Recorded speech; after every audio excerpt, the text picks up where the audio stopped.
Comment nourrir ces tortues d'eau? Alors, il y a déjà plusieurs questions à se poser. Déjà, quel est le régime de votre tortue? Combien vous allez lui donner? Est-ce que vous allez la nourrir dans l'aquarium ou est-ce que vous allez prendre un bac et la nourrir à côté? Quel type de nourriture, c'est-à-dire du vivant, de l'industriel ou de la nourriture que vous avez fait vous-même, fait maison? Donc voilà, on va parler un petit peu de tout ça. Donc déjà, ce qu'il faut vérifier, c'est le régime alimentaire de vos tortues. Moi, j'ai par exemple un couple de tortues de Floride et un couple de tortues du Mississippi.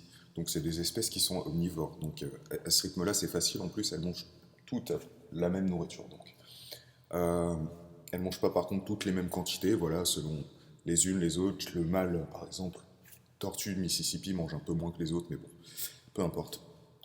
Combien il faut lui donner à votre tortue? Alors, en termes de fréquence, c'est assez flou parce que votre tortue, en fait, vous pouvez aussi bien la nourrir tous les jours avec des petites quantités, mais ou aussi certains donnent beaucoup en fait avec des repas plus espacés, on va dire. Moi, je pense que c'est quand même un peu mieux de donner des petites quantités régulièrement. Et si jamais vous les nourrissez dans votre aquarium, je vous conseille de mettre des toutes petites quantités afin qu'elle ait tout fini, on va dire, en moins de 2 minutes, 3 minutes, 2 minutes, peu importe, mais voilà, une petite quantité de façon à ce que la nourriture se décompose pas et que ça pourrisse pas votre eau. Parce que vous allez voir que la nourriture, ça a un impact mais monumental sur l'hygiène de votre eau. Voilà, faut éviter aussi les aliments gras parce que le gras, lui, il se dissout pas dans l'eau et ça va totalement pourrir la surface. Donc c'est vraiment pas recommandé. Alors combien lui donner? Moi, je les nourris tous les jours, chacune tous les jours. Je leur donne une poignée, on va dire, de croquettes, des croquettes exprès pour les tortues. Et ça, c'est la nourriture, on va dire, de base classique. Mais je donne pas que ça, évidemment. Je donne aussi de la nourriture vivante parfois, c'est-à-dire des petits escargots ou des petits mollusques qu'elles aiment bien, ou aussi un peu de viande blanche, comme du poulet. Surtout pas donner de viande rouge. La viande rouge, en fait, elles peuvent s'étouffer vraiment avec parce qu'elles n'arrivent pas à déchirer la viande. Et ouais, c'est vraiment assez dangereux de leur donner ça. Vous pouvez leur donner en nourriture vivante aussi des petits insectes, des criquets, des insectes en tout genre, hein, et n'ayez pas peur, même de donner des fois des gros insectes, parce que honnêtement, elle va le dégommer très facilement. Même des vers, vous voyez, par exemple les vers de farine ou ce genre de choses, ça c'est assez bon. Mais en fait, le tout, c'est vraiment de pas donner toujours la même chose, parce que il n'y a jamais en fait tout ce qu'il faut dans un seul nutriment, dans un seul type de nutriment. Donc voilà, de temps en temps donner un peu de poisson, des fois donner, voilà. Mais l'alimentation de base, oui, ça va être globalement les croquettes. Mais si vous donnez une, euh, une alimentation vraiment variée, je vous conseille vraiment de ne pas le nourrir dans l'aquarium. Je vous conseille de prendre un petit bac, les nourrir à côté, parce que rendu à un certain, même à un certain âge, la tortue est tellement grosse que même si vous avez un bon filtre, même si vous donnez des petites quantités, euh, il y aura trop de, il y aura trop de morceaux de nourriture qui vont tomber au fond. Et d'ailleurs, à la fin, vous voyez bien dans votre bac le nombre de saletés quand elle a fini de manger qui reste, l'eau est totalement trouble, bah déjà c'est tout ça qui va être en moins dans votre aquarium. Et niveau entretien, vous allez voir, ça va diviser peut-être par deux ou trois le nombre de fois que vous allez changer le filtre au cours de l'année. Donc vraiment c'est important, enfin c'est important non, mais c'est un choix on va dire. Et moi c'est clairement mon choix c'est de les nourrir en dehors. C'est beaucoup plus facile. Et au niveau odeur en plus c'est largement mieux parce que une eau qui est mal entretenue ça sent très fort et puis ouais, et puis c'est vraiment pas agréable pour personne. Puis ça peut après faire peut-être des infections, etc. Donc une eau propre c'est toujours mieux. Ensuite, donc on a dit la nourriture industrielle, voilà les croquettes pour tortues, les petits bâtonnets qu'on retrouve en animalerie facilement, ça coûte 20 dollars, enfin 20 euros, peu importe. En général, ça dure très longtemps et puis surtout quand elles sont petites, ça suffit quand elles sont petites. Mais bon, quand elles sont petites, c'est bien aussi de donner un peu de végétaux, mais c'est assez compliqué parce que quand elles sont toutes petites, moi je les ai eues, elles avaient à peu près une semaine ou deux.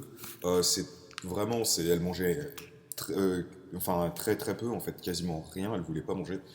Du coup, tout ce qui était autre chose que des petits bâtonnets, elles mangeaient pas. Donc, c'est vrai que quand elles sont juvéniles, en fait, toutes petites, oui, c'est vrai que c'est mieux de donner des bâtonnets. Mais après, vraiment, faut varier. Puis, plus elles grandissent, euh, plus faut donner des végétaux, en tout cas pour celles qui sont omnivores. Après, c'est évident que quand elles sont végétariennes de base, évidemment, il faut donner que des végétaux dès le début. Mais pour les miennes qui sont omnivores, en fait, au fur et à mesure de leur croissance, elles deviennent de plus en plus végétariennes, enfin normalement, et du coup, elles vont commencer à manger bien plus de plantes. Donc, au fur et à mesure, j'essaie de donner un peu plus de végétaux, de légumes, de salades et des fruits. Mais en fait, vous allez voir qu'elles aiment beaucoup les aliments colorés. J'ai remarqué ça. C'est vraiment, par exemple, quand vous donnez des fruits, tout ce qui est, oui, voilà, tout ce qui est coloré comme ça, vraiment, elles vont vite se jeter dessus. Alors, je sais pas si c'est par rapport à l'odeur ou parce qu'ils aiment bien ou parce que c'est visible, tout simplement, je sais pas. Mais c'est vrai que ça facilite les choses quand l'aliment est un peu plus coloré, j'ai l'impression. Voilà. Aussi, si vous donnez de la nourriture, ouais, donnez pas vraiment pas de viande rouge, hein. Et ouais, du poulet, de la dinde, ça passe, ça peut passer, peut-être même du lapin. Enfin, voilà. Après, allez pas non plus à la boucherie pour votre tortue, ça c'est sûr. Mais mais oui, vous pouvez donner des petits morceaux. Mais par contre, si vous donnez votre propre nourriture que vous avez dans le frigo ou quoi, vraiment rincez bien, bien, bien. Parce que nous, des fois, on se rend pas compte s'il y a des produits ou quoi, mais elles sont beaucoup plus petites. Ça peut peut-être les impacter ou quoi. Donc rincez bien, qu'il n'y ait pas de produits. Et puis donner bien sûr des aliments qui soient frais, la viande toujours crue, hein. La viande, faut toujours qu'elle soit crue. Après, ça va pas la tuer si vous donnez du poulet cuit ou quoi que ce soit, mais c'est vraiment mieux de donner de la viande crue. Voilà. De toute façon, quand elles sont dans la nature, vous doutez bien qu'elles ne s'allument pas un barbecue pour faire griller la viande qu'elles mangent, donc forcément, il faut donner de la nourriture crue, c'est beaucoup mieux. Par contre, j'insiste pour la nourriture rouge, la viande rouge, comme le bœuf ou quoi, mais c'est vraiment un coup à ce que votre tortue, elle meure, hein. C'est possible que... Enfin, c'est vraiment possible que votre tortue, en avalant tout rond, s'étouffe. Donc faites vraiment attention à ça. Pas... Et aussi des tout petits bouts, donnez des tout petits bouts. Encore le poulet, la viande blanche, c'est ça qui est bien, c'est qu'elles arrivent facilement à déchiqueter les morceaux, mais pas avec le reste. Donc voilà. Aussi, de temps en temps, c'est bien de donner un peu un os de sèche. Vous voyez ce que c'est? Une sèche, c'est un animal, il me semble, qui ressemble à une pieuvre. Donc on retrouve ça dans la mer, dans l'océan, peu importe. Et on ramasse ça, des fois, à marée basse, on peut voir des fois des petits os, en fait, et c'est les os de ces animaux qui sont morts. Et ça, en fait, on peut le donner pour les oiseaux ou les tortues, parce que ça, c'est totalement... En fait, c'est que du calcium. C'est plein de calcium, en fait. C'est du calcium pur, quasiment. Donc c'est bien de le laisser flotter un petit morceau de calcium comme ça dans l'aquarium. Ça permet de reforger une carapace solide et tout pour votre tortue, pour sa croissance, c'est bien en fait. Puis ça participe, enfin ça réduit les carences si jamais il y en a eu. C'est un truc à avoir sous la main, puis ça coûte rien, vous savez. Puis ça salit pas trop l'eau en plus, c'est ça qui est bien.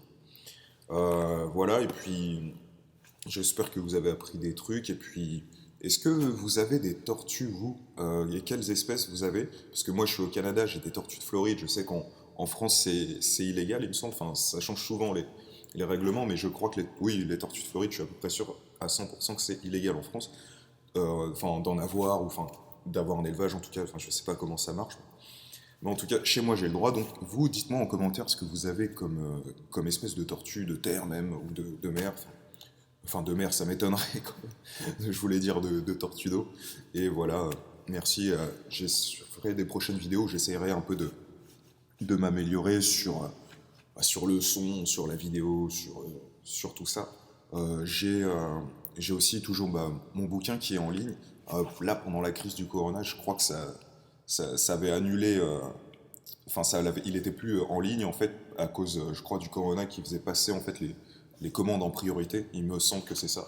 Mais du coup, vous pouvez toujours l'acheter en Kindle. Il est à 3,50 je crois, sur Amazon en e-book.